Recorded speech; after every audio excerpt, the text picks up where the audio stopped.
एक बार हमारे ठाकुर जी महादेव बनकर के गए बरसाने। एक बार की बात है, ठाकुर जी ने देखी कि महाराज श्राद्ध पक्ष आ गए, 10 दिन बीत गए, किशोरी जी दिखी नहीं। सब ग्वाल बालन तो कहने लगे, हे ग्वाल बालों, किशोरी जी कैसे मिलेंगी? बोले लाला अब तो एक काम कर। बोले कहा, छद्म भेष धारण करके जा, कोई और भेष धारण कर ले। ठाकुर जी बोले गोपी में बन के जा चुको, चूड़ी बेकवारी बन के जा चुको, सांझी बनाई वारी बन के जा चुको। अब तो बरसाने वाले इनको इतना शक है वो कि नंदगाम तो कोई भी छोरी आवे तो वो ये टटोल के देखें कहीं श्याम सुंदर तो नहीं। मधुमंगल बोलो लाला एक काम ऐसा क्या? बोले कहा, हमारे नंदगाम में एक बाबा बैठो है, कहा नाम बाबा को? नंदीश्वर महादेव। बोले नंदीश्वर बैठो है, यदि लाला तू जोगी बन के जाएगो कोई नहीं पहचान। तो सबरे ग्वाल बाल ठाकुर जी को महादेव के रूप में तैयार कर रहे हैं। आहा, तो कहते हैं बोले सबसे पहला श्रृंगार ठाकुर जी के ऐसे घुंघराले केस पकड़ करके और जटा बनाई, और जटा बना करके मधुमंगल बोलो लाला उनकी जटा में तो गंगा जी निकले, तेरी में तो कैसे निकलेंगी? बोले कछु तो कर। तो मधुमंगल मोतियों की लड़ लेकर के आया और ऐसी लड़ ठाकुर जी के जटा से यहाँ लगा करके नीचे की ओर छोड़ दी। आहा कितने सुंदर लग रहे हैं। लाला महादेव तो चंद्रमा और धारण करें, वो कैसे धारण होएगो? तब तुरंत चंदन घिस करके महाराज चंदन को सबरो जल निकाल के सूखो चंदन, और वही चंदन को एक चंद्रमा बना करके ठाकुर जी की जटा पे चिपका दियो। लाला को श्रृंगार हेरो है सुंदर। ठाकुर जी बोले अरे गले में सर्प कहां से आएगो? मधुमंगल श्री राम बोले बता लाला, वन में तो पकड़ के लाए अभी। ठाकुर जी बोले मैं तो चित्र में हूं, देख लूं तो मुझको तो डर लगे आवे, गले में पहन के इसके जाऊंगो। बोले काम कर। बोले कहा? बोले गैयान के बामन को बांधवे की जो दोहनी है ना, जे गोवर और रज में सन के सर्प जैसी है, जय को पहना दे मेरे गले में। और ठाकुर जी ने गले में महाराज एक सुंदर दोहनी बांध ली, हाथ में दोहनी बांध ली, बिल्कुल महादेव जैसे तैयार भये। ग्वाल बाल बोले लाला महादेव तो भस्म लगामे, वो चिता की भस्म लगामे, अब भस्म कहां से लेके आमे तेरे काज? ठाकुर जी बोले तू मलियागिरी चंदन लगा दे, मैं वही को भस्म बना दूंगो। ठाकुर जी को पूरा श्रृंगार है गया, बिल्कुल महादेव जैसे लगन लगे। मुंह पे भी जो चंदन लगाया वो भस्म बन गो सबरो। बोले लाला तू तो पहचान में ही ना आ रहा, कौन है पतो ना कहां से आगो है। ठाकुर जी अकेले बरसाने गए, अब बरसाने में जाकर के महाराज अलाख निरंजन घूम रहे नन्हे से गोपाल जी बरसाने में।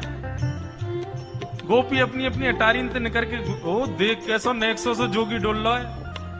अरे नेक पकड़ो तो सही। सबरी गोपी ने जाके खींच लिए ठाकुर जी। अरे बाबा घर में खेलवे की उम्र में जोगी बन गो तू, नेक्सो सो। ठाकुर जी भ्रगुटी टेढ़ी करके बोले हम जोगी हैं, श्राप देनो जाने, ज्यादा बोलेगी श्राप दे दूंगा, 3200 निकल के बाहर आ जाएंगी, पोपली है जाएगी तू। बोले अरे बड़ो तेज बोले जोगी तो। सब गोपियां कह रही हैं, बोले अच्छा जोगी तुम पे कहा आवे? बोले हम जिसको देख लें उसको देख करके भविष्य में उसका ब्याह किससे होगा ये बता सकते हैं। बोले अच्छा तुम बता दोगे? बोले हाँ। अच्छा नहीं मेरा बता दो, मेरा ब्याह कौन ते होगा? बोले तेरो ब्याह ना होगा तू ऐसी रहेगी जीवन भर, तेरो पति ना दिख रहा मुंह को। दूसरी गोपी बोली अच्छा अच्छा मेरो बता दो, मेरो ब्याह कौन ते होगा? बोले पास में एक गांव है, वहां पे गोबर चुरावे वालों गोबर चोटा रे बातें होगा तेरो ब्याह। सबरी गोपी बोली बड़ो टेढ़ो टेढ़ो बोले। तभी एक गोपी बोली सुनो हम अपनी कहा पूछ रहे हैं, या जोगी पे कछु आता हो तो ना श्री जी हमारी श्यामाजू के बारे में पूछे, उनको कौन तो ब्याह होएगो? सभी सखी बोली अच्छा तुम हमारी स्वामिनी जी से मिलोगे, उनको नेक बताए दोगे कि उनको ब्याह कौन ते होएगो? ठाकुर जी बोले ले चलो अभी बता मैं। आहा ऊंचे भवन पर लेकर के गए हैं ठाकुर जी को।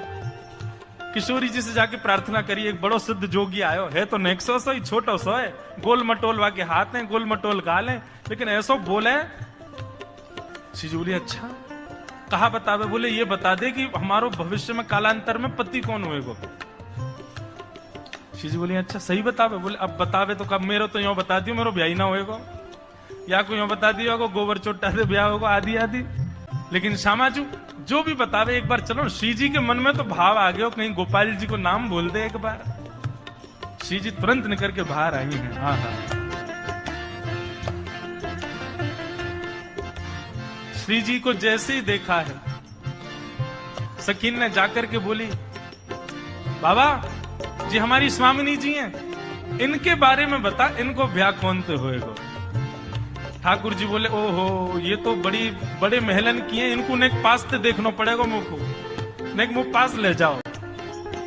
सबरी गोपी बोली, दूर ते ही रहियो बाबा, ज्यादा उछले मत। बोले नहीं देखो, पतो करवाना तो पास ले जाओ, नहीं तो यहीं तो चलो जाऊंगा मैं। पास ले गए, बोले नेक और पास ले जाओ। बोले बाबा बस कर दे। बोले ले तो जाओ, तभी तो दिखेंगे, इनके रो कूपन से मुंह को पता चलेगी कि कौन है इनको। अब बिल्कुल समीप ले गए और जैसे ही दाहिने में आकर के ठाकुर जी खड़े भई, बाम अंग में श्री जी खड़ी भई, सोई धीमे से ठाकुर जी ने श्री जी के कंधा पे ही हाथ धर लियो। बोले ए बाबा क्या करे। बोले इनको भविष्य को कसम में ही हूं, मोते ही होएगा इनको ब्याह। तो महाराज सखीन ने जैसी देखी, अरे या बाबा को बताएंगे अभी। सबरी डंडा लेके, झाड़ू लेकर के, चप्पल लेके, खड़ाऊ लेके सब भगी ठाकुर जी के पास।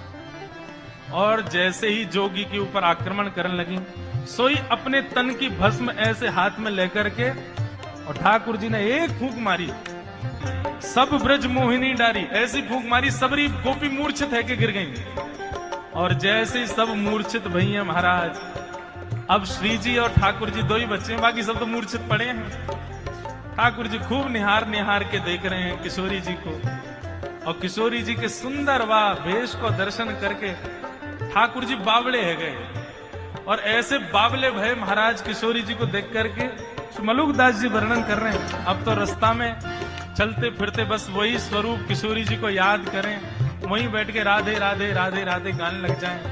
कभी जमुना जी में जल डार के पड़े हैं, भस्म रमाए पूरे अंग पर, लौट करके आए, मधुमंगल श्रीदामा देख रहे हैं, लाला जी कहा है गो। तो ठाकुर जी प्रति उत्तर में कुछ बोल ही नहीं रहे, बस राधे राधे राधे राधे राधे राधे। लाला भूख लगी, बोले राधे राधे, प्यास लगी, राधे राधे, नंदगाम जाएगो, राधे राधे।